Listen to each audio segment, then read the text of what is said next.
በስመ አብ ወወልድ ወመንፈስ ቅዱስ አሃዱ አምላክ አሜን። ቅድስቲ ሄራኒ ማለት ሰላም ማለት ክኸውን እንከሎ ስም አባኣ ንጉስ ሉኪያኖስ ይበሃል። አባኣ ሸሞንተ ዝመስከቱ 12 መካበቢያ ዘለዎ ደራሽ ሰሪሑ ሓደ አረጋዊ መምህር ዝምህራን 30 ኣዋልድ ዘገልግላን ገይሩ ሃባ። እቲ መምህር ክምህራ እንከሎ ብደገ ኮይኑ እንዳምሃራ ነሳብ ጓል 7 ዓመት ምስ ኮነት ሓደ መዓልቲ ኣብ ማኣዲ ተቐሚጣ እንከላ ከምዚ ዝስዕብ ራእይ ረኣየት። ሓንቲ ርግቢ ኣብ ኣፋ ቆፅሊ ኣውሊዕ ናብቲ ማኣዲ ኣቐመጠቶ። ሽዑ ሓደ ንስረ ኣኽሊል ሒዙ መጺኡ ኣብቲ ዘቕረበቶ ማኣዲ ኣቐመጦ። ድሕሪኡ ኮኽ ተመን ሒዙ ነቲ ተመን ኣብ ማኣዲ ኣቐመጦ። ቅድስቲ ሄራን ብዝተረኣያ ራእይ ደንጊፃ ንመምህራ ነገረቶ። እቲ መምህር እታ ዝረእኽያ ርግቢ ትእምርቲ ሕጊ እያ። እቲ ኣብ ኣፋ ዝነበረ ቆፅሊ ኣውሊዕ ጥምቀት ክርስትና እዩ። እቲ ንስሪ ኸዓ ዓወት እዩ። ኣክሊል እውን ናይ ሰማዕትነት ክብሪ እዩ።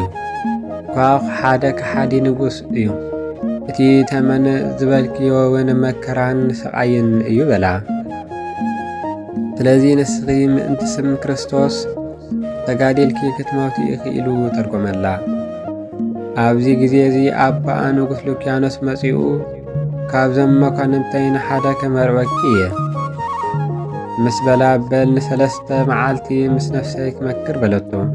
ኣባኣ ካብኣ ምስ ወፀ ርእሳ ላጽያ ኣብቲ ኣባኣ ዘምልኾ ቤት ጣዖት ኣትያ ብዛዕባ መርዓን ሕፀን እንተሓተተት መልሲ ኣይረኸበትን።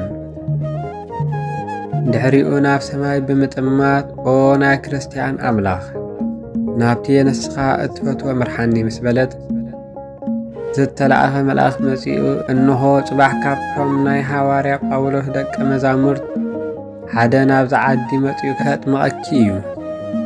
ድሕሪ 3 መዓልቲ ኣባኣ ሉኪያኖስ ምስ ሰበይቲ መጺኦም እንተሓተትዋ ኣነ ክርስቲያናዊት ኮይነ እየ በስም ጐይታ ኢየሱስ ክርስቶስ ወዲ ሕያው ኣምላኽ ሰማይን ምድርን ዝፈጠረ ኣሚነ ኣለኹ በለቶም።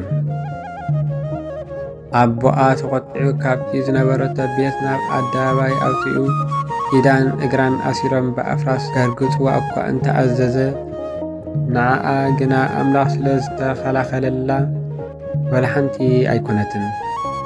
ኣቦኣን ኣዲኣን ነዚ ነገር ርእዮም ክልቲኦም ጐይታና ኢየሱስ ክርስቶስ ንዕኡ ምስጋና ይኹኖ ኢሎም ኣመኑ። ጣዖቶምን መንግስቶምን ገዲፎም ናብቲ ሰርሕዎ ህንፃ ብምእታው ተቐመጡ። ኣብ ከባቢ ዝነበረ ንጉስ ነዚ ወረ እዚ ሰሚዑ መጺኡ ናብ መንግስቶም ክምለሱ ለመኖም። ምስ ኣበዩ ንሱ ባዕሉ ነጊሱ ነቲ ጣዖት ሓዘ። ንቅድስቲ ሄራን ኣናብስትን ኣናብርትን ብምስዳድ ብዙሕ እኳ እንተፈተና ንሳ ግና ገለ ነገር ከይኮነት ወፀት። ኣብ ክሳዳ ዓብ እምኒ ኣሲሩ ፈተና። ብመጋዝ መቲሮም ቀተልዋ። እግዚኣብሔር ከዓ ንግዚኡ ጥዒቲ ገይሩ ኣተንጽኣ።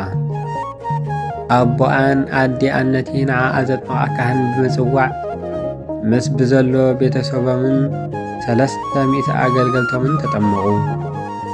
ንጉስ ኑማርያኖስ እውን ዜናኣ ሰሚዑ ብምጽዋዕ ኣብ ሃገረ ቀላኒካ በቲ ብዕራይ ዝበሃል መእሰሪኡ ኣሰራ። ጐይታና ኢየሱስ ክርስቶስ ከዓ መጺኡ ነቲ ሓጺን ሰቢሩ ኣድሓና። ኑማርያኖስ ሞይቱ መተካእትኡ ንጉስ ምስ ነገሰውን በቲ ናይ ኢዱ ኲናት ወጊኡ ቀተላ። ሕጂ እውን ጐይታ ካብ ሞት ኣተንስኣ። ንጉስ ሃቡር ነዚ ዝተፈጸመ ተኣምር ብምርኣይ ምስ 400,000 ዝኾኑ ሰባት ናብኣ ሰጊዶም ብስም ጐይታ ኣሚኖም ተጠመቑ። ኣቦኣን ኣዲኣንካ ኣብታ ዝነበረዎ ህንፃ ዕድመ የእኺሎም ብሰላም ዓረፉ። ቅድስቲ ሄራን ንድሕነት ሰባት ስለ ዝተፈጥረት ብደመና ናብ ሃገረ ኤፌሶን ኪዳ ብዙሕ ተኣምራትን መንክራትን ብምርኣይ ብዙሓት ሰባት ኣይመነት። ኣብ ቅድሚ ነገሥታት ፋርስን መቄዶንያን ነገሥታት ቀላኒካን ቁስጥንጥንያን ብጎይታ ምእማና መስኪራ ብሰላም ዓረፈት። በስማ ቤተ ክርስቲያን ሰሪሖም ስጋኣ ኣብኡ ኣንበሩ። ካብ ብዙሕ ተኣምራታን መንክራታን ኣብኡ ብዙሕ ተኣምራትን መንክራትን ይርአ ነበረ። ጸሎታን በረከታን ምስ ኩለና ህዝበ ክርስቲያን ይኹን ኣሜን።